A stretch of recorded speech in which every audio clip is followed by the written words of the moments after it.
কাঁটাতার নেই। সেই কাঁটাতার লাগানোর উদ্যোগ নিয়েছে রাজ্য সরকার এবং কেন্দ্রীয় সরকার যৌথভাবে।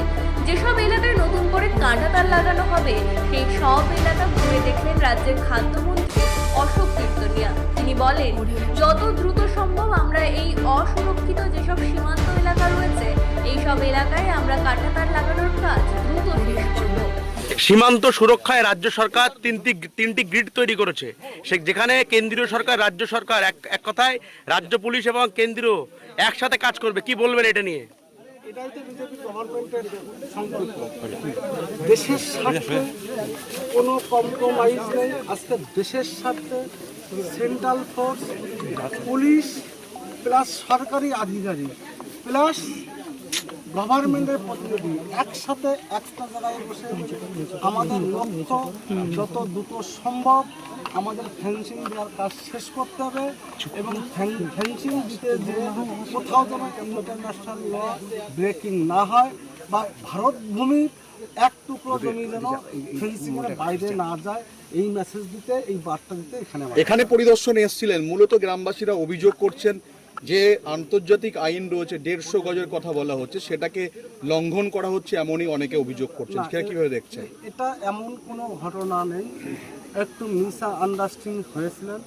কারণ বিগত দিনে যারা তৃণমূলের এখান থেকে ম্যাপিংটা করে পাঠিয়েছিল ভুলটা তাদের।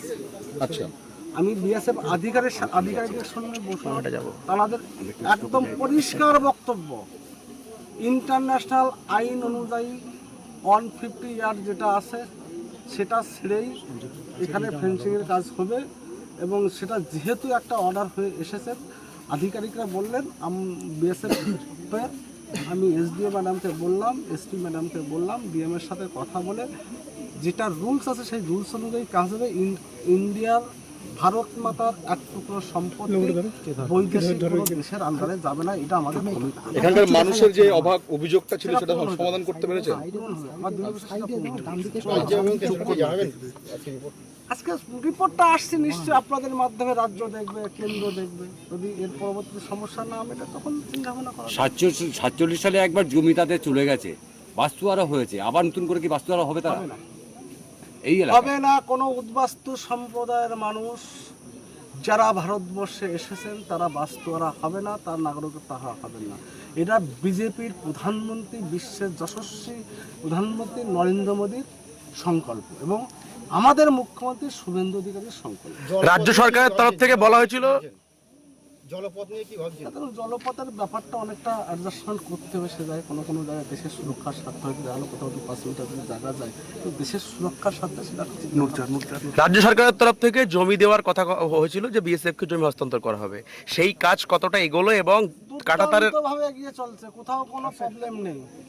যে প্রবলেমটা বসিরহাট মহকুমায় ছিল সে প্রবলেমটা বিগত দিনে আমাকে ডিএম ম্যাডাম বলেছিলেন, সেটা আমি তাকে বলেছিলাম, দেখুন যে আপনি হ্যান্ডেলিং করো, কোথাও কোনো সমস্যা হলে আমি যাবো, কিন্তু কোথায় সেখানে সমস্যা হয়নি। এখানে একটু সমস্যা হয়েছিল, আমাকে ডিএম ম্যাডাম ফোন করেছিলেন, ম্যাডামকে আমি কথা দিয়েছিলাম, আমি কালকে দিল্লিতে ছিলাম, পরশুদিন কথা হয়েছিলাম, ম্যাডাম আমি আজকে দিল্লি যাচ্ছি, আজকে আসতে পারছি না, আগামী শনিবার দিন আমি 12টা 12:30 ভিতর দেবো, সেই অনুযায়ী এখানে এসেছি। আজকে আপনি এই এলাকার মানুষের সাথে কথা বললেন, পাশেই বাংলাদেশ, তারা কোনো অভাব অভিযোগের কথা বললেন? বাংলাদেশের দ্বারা হয়তো বারবার অত্যাচারের কথা, বারবার অত্যাচারিত হয়েছে, সেই অত্যাচারটা বন্ধ করার জন্যই আজকে ভারত সরকার ফেন্সিং দেওয়ার ব্যবস্থা আছে এবং আগামীতে যে সমস্যাগুলো প্রবলেমগুলো ক্রিয়েট হতো এখানে, সেই সমস্যা আগামীতে আর হবে না। চলো। ব্যুরো রিপোর্ট, রাত নিউজ নেটওয়ার্ক।